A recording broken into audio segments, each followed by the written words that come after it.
안녕하세요. 환경부 대변인실 리더명 팀장입니다. 2020년 1월 3주차 브리핑을 시작하겠습니다. 오늘 브리핑은 한 건입니다. 조석훈 물이용기획과장이 유역수도 지원센터 출범 수돗물 사고 대응 역량 강화에 대해 발표하겠습니다. 그럼 조석훈 물이용기획과장이 브리핑을 시작하겠습니다.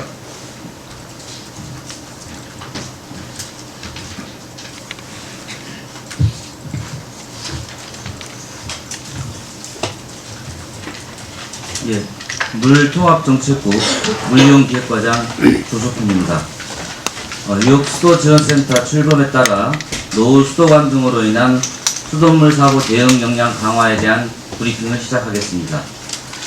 환경부는 2월 22일 오후 과천시에 위치한 한국수자원공사 한강권역본부에서 유역수도지원센터 출범 및 한강유역수도지원센터 개소식을 열고 본격적인 활동에 들어갑니다.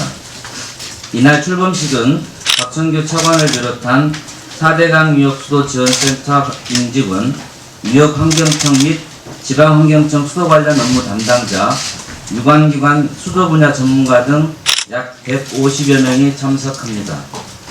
유역수도지원센터는 잘 아시는 바와 같이 지난해 5월 인천 붉은 수돗물 사태가 발생했을 때 사건이 장기화되어 지역 주민들이 많은 불편을 겪었습니다. 이러한 대규모 사고는 지자체 차원에서 효과적이고 체계적인 대응이 어렵습니다. 그래서 관련 전문기관에 체계적인 지원이 필요하다는 판단에 따라 설립하게 된 것입니다. 유역수도지원센터는 인천 사고 수습 경험과 이후 포항 수돗물 사태를 해결하면서 지자체의 신속한 지원을 위해서는 4대강 유역별로 설립하는 것이 효율적이라고 판단하였습니다. 유역수도지원센터는 한국수자원공사 소속으로 설치하되 업무는 환경부 장관이 위탁하는 형식입니다. 4대강 센터 중 한강센터는 과천, 낙동강센터는 대구, 금강센터는 전주, 영산강 성진강센터는 광주에 각각 설치됩니다.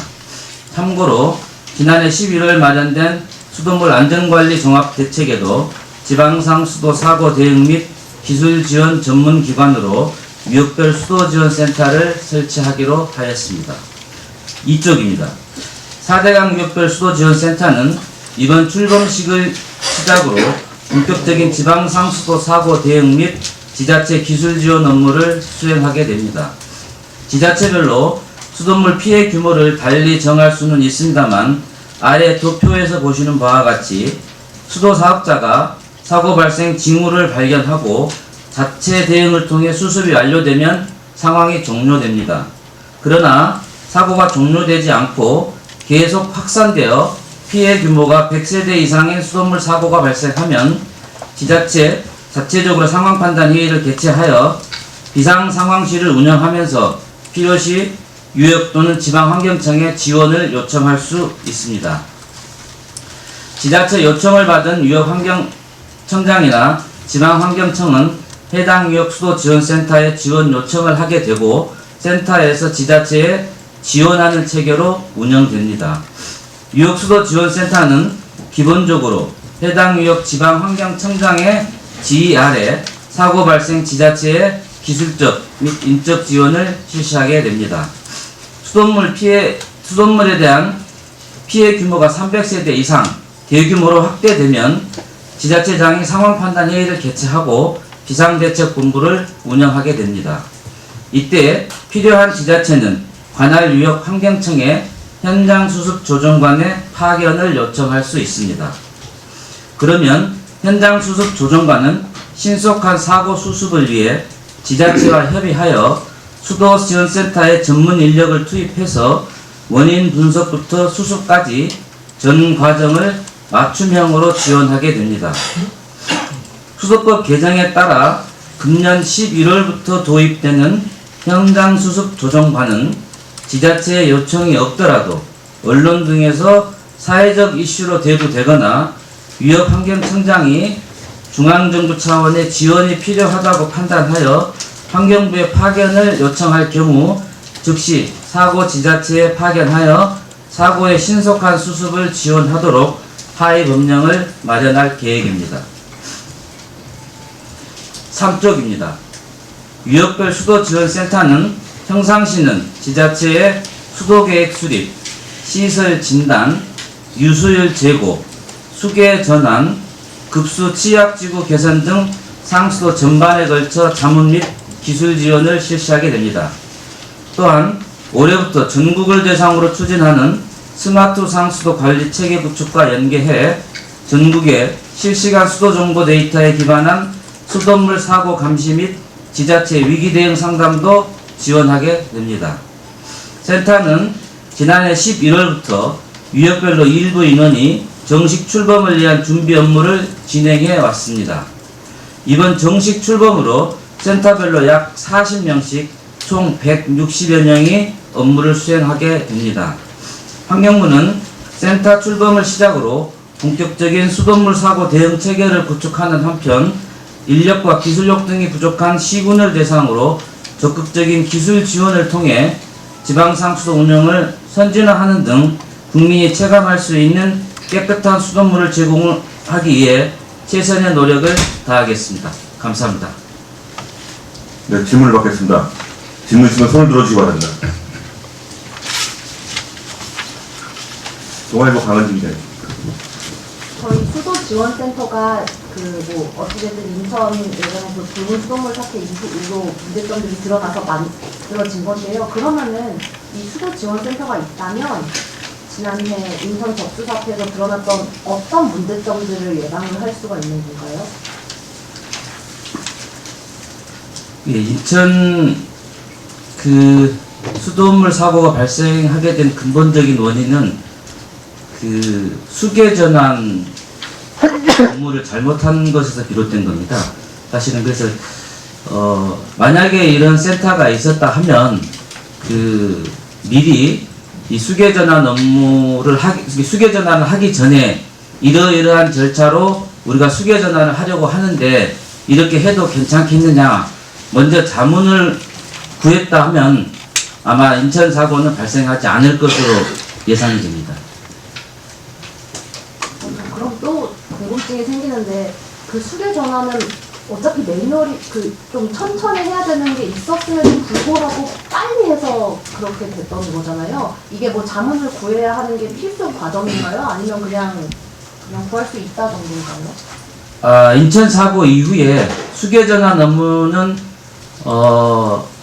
교육을 받은 이수한 사람만이 할 수 있도록 되어 있고요. 사전에 컨설팅을 받도록 그렇게 제도가 했습니다. 그전에는 사실은 지자체 차원에서 그냥 선임과 후임 간의 업무 인수인계라든가 이런 차원으로 실시해왔고 별 문제가 없었다고 판단을 해서 갑자기 이렇게 하게 되는 그런 일들이 이제 일어나서 인천 사고가 발생을 한 건데요. 앞으로는 사전에 미리 다 컨설팅을 받은 이후에 실시를 하기 때문에 인천과 같은 사고는 재발되지 않을 것으로 그렇게 기대하고 있습니다.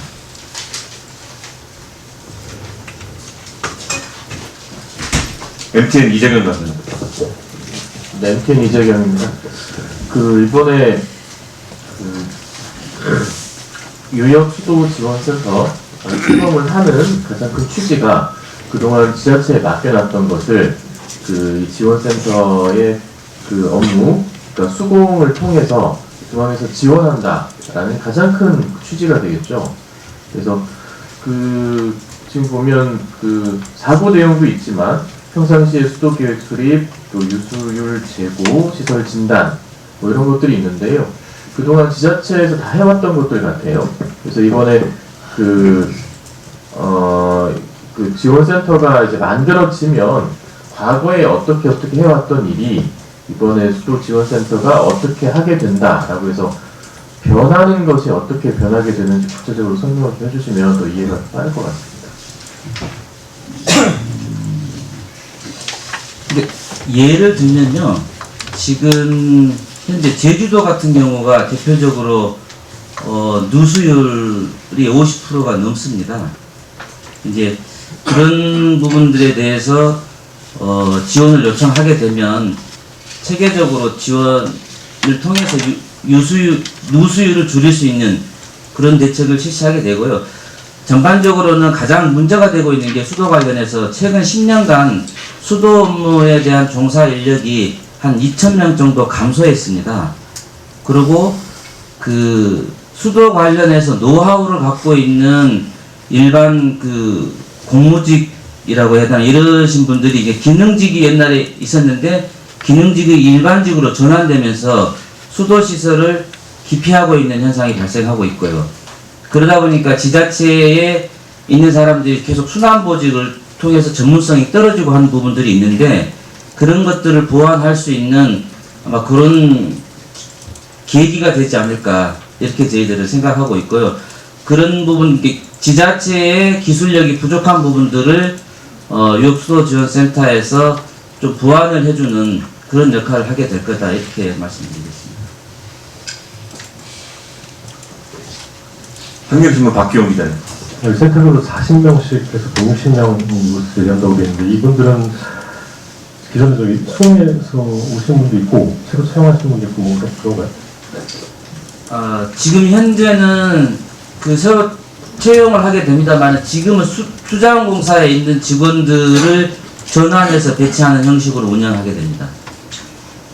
160명 전부가 수공. 예, 그렇습니다.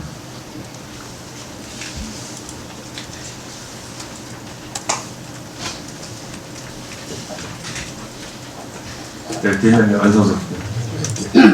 대변인 안상선입니다. 이렇게 하지 말고 아싸리 다 배관을 바꿔주는 게 더 낫지 않겠습니까? 배관 때문에 다 이루어질 상황인데. 수돗물 배관을 교체하면은 물론 녹물로부터는 안전할 수 있습니다만 그 일거의 배관을 교체하기는 굉장히 많은 예산이 소요되고 그런 부분들 때문에 당장 할 수 있는 부분은 이런 지원 체계를 구축하는 것이 보다 더 효율적이라고 판단하고 있습니다. 동아일보 강은희 기자님. 좀 헷갈려서요. 그럼 만약에 수돗물 사고가 나면 지자체에서 났을 때 그냥 자동적으로 무조건적으로 투입이 되는 건가요? 아니면 예컨대 뭐 지자체장이 요청을 하지 않거나 뭐 우리가 알아서 할게라고 거부를 할 수도 있는 건가요? 예, 그렇습니다. 만약에 요청을 하지 않으면 투입하기는 좀 어려운 상황. 지금 같은 경우도 예를 들면은 하루 이틀 만에 해결될 수 있는 그러한 소소한 민원건들이 있거든요. 그런 것들은 통상 자체적으로 이제 해결을 하게 되고 포항이나 이런 부분들 같이 이제 언론에서 좀 이슈화가 되거나 문제가 되고 있는데도 해결이 되지 않으면 환경부 차원에서 현장수습 조정관을 파견할 수 있으면 현장수습 조정관이 유역수도지원센터에 지원을 요청해서 직접 투입할 수도 있고 그렇습니다.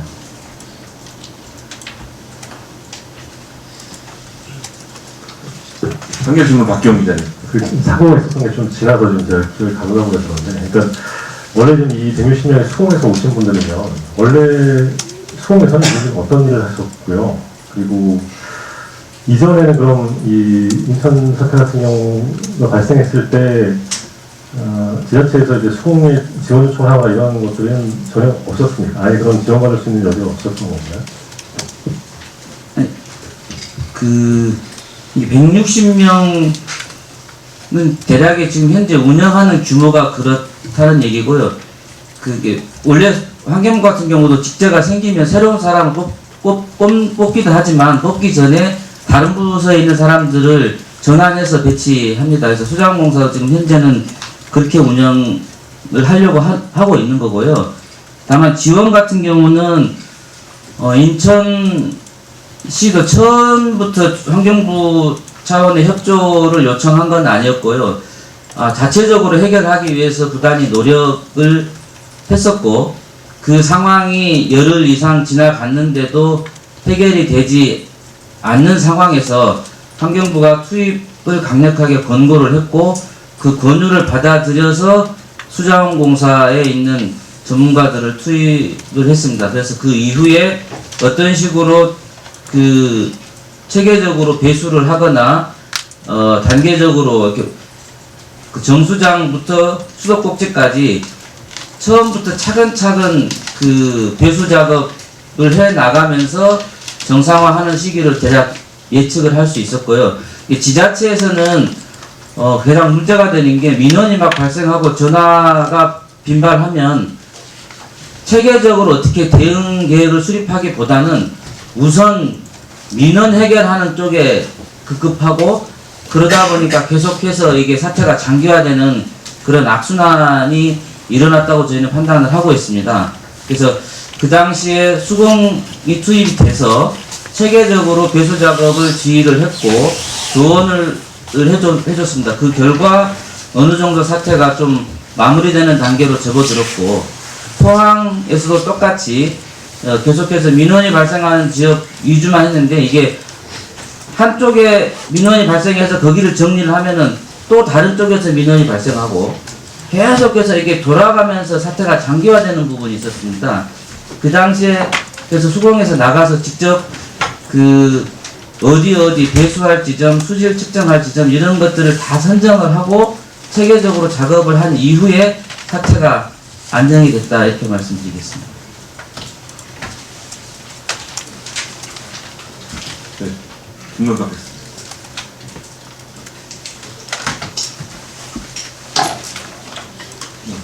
그럼 더 이상 질문 없으면 오늘 브리핑을 마치도록 하겠습니다. 감사합니다.